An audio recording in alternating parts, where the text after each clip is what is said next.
안녕하세요. 손가락 뉴스의 진행을 맡은 조훈성입니다. 만나서 반갑습니다. 안녕하세요. 곽동수입니다. 만나서 반갑습니다. 요즘 뉴스를 보다 보니까 물가가 하락한다고 하는 것 같습니다. 그거를 뒤의 공포라고 하는데요. 왜 네. 그렇게 부르나요?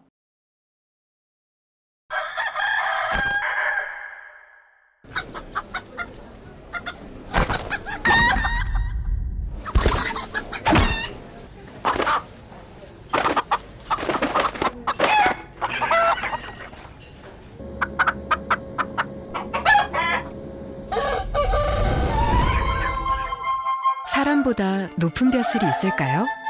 을이 존중받아야 갑도 존중받을 수 있습니다.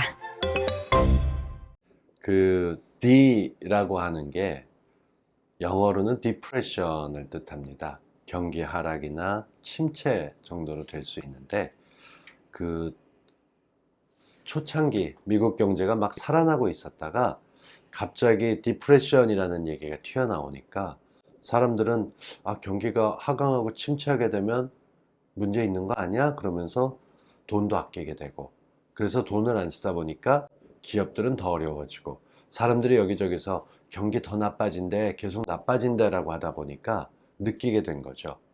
해리포터 소설 영화 보신 분들은 아시겠지만 볼드모트를 이름을 잘 안 부르잖아요. 이름을 부르지 않기 바라는 그런 사람들처럼 디프레션이라고 하는 경기 하강, 침체, 이쪽도 이걸 다 소리내서 말하면 모든 언론과 사람들이 떠들게 될 것이고, 그럼 더 나빠진다. 그래서 그냥 D의 공포, 그 무서운 D 있잖아, 안 좋은 D, 경제의 D, 이게 또 올지도 몰라라고 조금 바꿔서 말하는 거죠. 그 실제로 병원 같은 데 가보면 병에, 아주 무서운 병에 걸렸을 때 우리가 그 병이라고 얘기하거나 그거 말이에요 라고 하는 식으로 돌려서 얘기하는, 경제에서 봤을 때는 가장 안 좋고 국가적으로 큰 영향을 줄 수 있을 수 있기 때문에 D의 공포라고 부르는 거니까, 저희도 오늘은 그냥 D 정도로만 얘기하면 어떨까 싶어요. 네, 좋은 것 같습니다. 의미를 잘 몰랐는데 왜 D라고 부르는지 오늘 설명을 들으니까 확실히 알겠습니다. 한국에서 물가가 떨어진다라고 하면 보통 사람의 신체에 비유했을 때 저혈압, 그리고 물가 상승하면 고혈압으로 생각을 하는데요. 물가가 하락한다면 보통 사람들은 괜찮다라고 생각을 할 텐데 왜 위험하다고 하나요? 그러니까 이게 적정한 게 좋은데, 갑자기 물건 가격이 100원 하던 게 120원, 130원, 150원, 그러다 300원쯤 되게 되면 사람들은 번 걸 가지고 어떻게 해야 될지 당황하게 됩니다. 물건값 올라가는 거에 비해서 월급은 같이 올라가지 않는 경우도 있는데, 일부 서양의 독재 국가들, 아직도 남아있는 뭐 그런 아프리카 지역에 있는 국가들, 아직 경제가 완전하지 않은 국가들 같은 경우는 그렇게 물가가 올라가니까 돈을 더 많이 주게 됐어요. 그래서 담배 하나 사거나 볼펜 한 자루 사거나 껌 한 통을 사는데 1, 000, 000, 000, 000, 000원 하는 식으로 엄청나게 많은 게 붙기도 했었어요. 이렇게 올라가는 걸 우리가 인플레이션이라고 얘기하죠. 물건 가격이 올라가고 전체적으로 살기가 힘들어지는 거. 이게 말씀하셨던 고혈압 같은 거예요. 근데 저혈압 같은 경우는 우리 왜 우울증과 비슷하다고 얘기를 해요. 그러니까 경제가 우울증에 빠졌다라고 볼 수 있는 게, 아무것도 하기 싫은 거예요. 돈이 없으니까, 앞으로 돈이 더 없어질지 모르니까 내가 100원 쓸 거를 50원만 쓰자, 아니 10원만 쓰자. 그리고 저축을 하는 것도 아니고 은행 가는 것도 귀찮은 거예요. 그리고 일도 안 하겠다라고 얘기하다 보니까 기업에는 어떻게 되겠어요? 사람들이 물건을 안 사니까 쌓이는 거죠. 스트레스 풀면서 뭐 딴 것도 썼다, 서비스업에서도 사람들이 안 와요.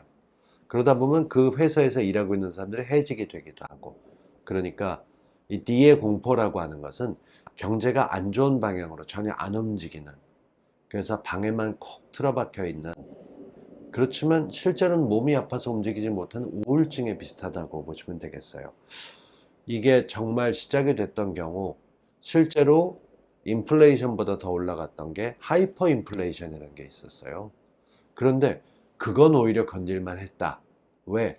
도와주거나 뭔가 해결하는 방법이 있으면 됐다 하는데, 우울증에 빠진 경제는 오히려 더 벗어나기 힘들기 때문에 이쪽에 대한 경계의 목소리가 굉장히 높습니다. 우리도 물가가 마이너스가 됐다라는 소식이 되면서 혹시 D가 오는 거 아니야? 뭐 이렇게 얘기를 하고 있는 그런 분들도 조금씩 생기고 있죠. 네, 그러면 물가가 하락한다고 하는데, 물건은 저희가 느끼기에는 비싼 것 같습니다. 여러 물건을 살 때 보면은 물가가 높은 것 같은데, 그건 왜 그런가요? 제가 어저께 자주 가는 단골집에 가서 밥을 먹었는데 음식값이 1,000원씩 다 올랐어요. 제가 느끼는 거는 물건값은 올라가고 있는데 왜 물가는 떨어졌다라고 하지 하는데, 물가라고 하는 것은 그렇게 각 개별로 느끼는 게 아니라 전체 평균이에요. 그러다 보니까 어떤 부분은 많이 올라가고 어떤 부분은 많이 떨어지고, 아마 월급 넉넉하지 않게 벌고 수입이 없는 분들은 우리나라 한 사람이 버는 돈이 뭐 한 달에 뭐 몇백만 원 이러고 나가면 난 그거만큼 못 버는데 하면서 속상할 때 있죠. 그건 누가 많이 벌기 때문에 그런 거예요. 평균이라고 하는 것 자체가 가격이 떨어지고 문제가 생기는 주로 기업이나 이런 데서 집어넣었던 것들이 있어서, 그래서 우리가 그 물가라는 얘기를 할 때 제가 어릴 때는 장바구니 물가라는 것들이 많이 나왔죠. 실제 물가는 하락하더라도 장바구니 물가는 올라갈 수 있어요. 매일 먹는 일용품이나 이런 것들도 바뀔 수가 있어서. 근데 요즘은 장바구니 물가 얘기가 많이 안 나오는 게요, 쌀 소비량도 줄어들었고요. 제가 20살, 30살, 아니 한 40살 시절까지만 해도 대부분의 사람들이 쌀을 주식으로 반찬하고 김치 담가 먹고 다 그렇게 먹는 쪽이었었어요. 근데 요즘은 여러분의 식사 패턴을 봐도 그렇지 않잖아요. 하루 3끼 먹는 사람들 드물고 쌀 소비량이 극단적으로 줄어들었고, 또 고기로 대신하는 분들도 있고, 이러다 보니까 그런 장바구니 물가를 내놔도 이거 역시 좀 벗어나는 상황이 있어서 이래저래 물가가 떨어지고 뒤에 공포가 오고 있다고 하지만 그걸 체감하지 못하시는 분들도 많으실 거예요. 네, 그러면 이런 현상이 앞으로도 계속 지속될 것 같나요? 경제가 어떻다? 경제 역시 마찬가지로 요즘은 양극화가 많이 진행이 되고 있어요. 그래서 어떤 사람은 한 100명이 일할 정도의 급여를 받는 사람도 있고, 어떤 사람은 2명이 모아야 한 사람어치 정도 급여를 받는 경우도 생겨요. 이 경제가 활성화됐다고 하는 게 지금 시대가 일하는 사람들이 조금씩 줄어들고 기계나 장비로 대체하는 4차 산업혁명이라고들 얘기를 하죠. 이런 환경의 변화에서는 원래 좀 흔들리게 돼 있어요. 우리 왜 버스를 타고 가거나 할 때 속도를 줄이세요라고 만들어 놓은 과속 방지턱 같은 거 있죠. 속도를 줄여서 사람들을 안전하게 하지만 그 차에 타고 있는 사람은 덜컹하고 넘어가면서 흔들리는 것들을 느끼게 되죠. 인플레나 D의 공포 같은 건 그렇게 과속 방지턱 같은 걸 넘을 때 흔들리는 경제의 모습과 비슷해요. 그래서 조금 더 잘 넘어간다면, 근데 아시겠지만 정말 운전 잘하시는 분은 이렇게 어떻게 슬그머니 넘어가서 과속 방지턱을 넘었나 느끼지 못하는 경우도 있어요. 경제가 탄탄하면 그런 쪽에서 좀 유리하지만, 안 되면 버스 뒷자리에서 빠르게 달려갈 때 보면 정말 붕 떴다 앉는 것 같은 느낌으로 충격이 느껴지기도 하죠. 우리 경제는 지금까지는 제법 그래도 부드럽게 넘어가고 있어요. 물론 몇몇 분들은 앞부분에 있어서 당신은 편했을지 몰라도 나는 좀 덜컹거렸어요 이렇게 얘기할 수도 있지만, 이런 부분들이 해결될 때까지는 시간이 좀 걸려야 될 것 같고요.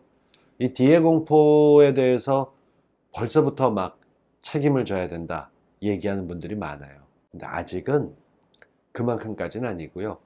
경제 외형상으로 본다면 뒤의 공포를 걱정할 적도 있지만 제법 괜찮게 풀려가고 있다는 얘기도 나와요. 조금 여러분들 수입은 어떤가 한번 생각해 보시기 바래요. 전보다 좀 나아졌나? 여유가 생겼나? 그래도 계속 꾸준히 일할 것 같으니까 영화, 공연 이런 거 한번 봐볼까? 여유가 좀 생기셨다면, 생활이 조금씩 나아졌거나 이런 거 상관없이 경제에 대한 희망이 있는 것이고요.